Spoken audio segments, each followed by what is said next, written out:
نصيحه للشباب الصغير، لو انت نفسك تسافر اوروبا طور من نفسك دلوقتي. ازاي اطور من نفسي؟ رقم واحد، اتعلم لغه.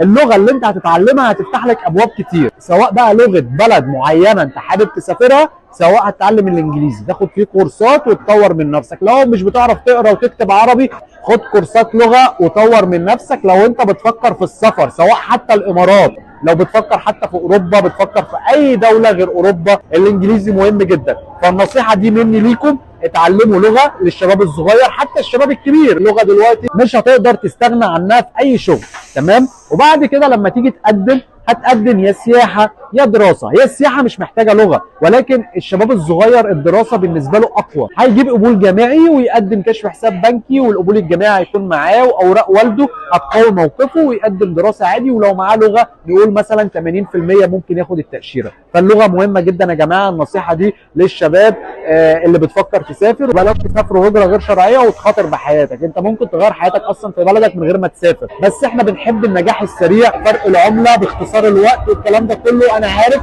ولكن انت حاول في الاثنين، حاول تكون جاهز في بلدك عشان تقدم على دوله، وحاول تكون ماسك العصايه من النص. قوي نفسك في بلدك، وغير طريقه تفكيرك، وغير مكانك، وعدل نفسك عشان لو ما جاش السفر يبقى انت برضه واقف على رجلين ثابته في بلدك.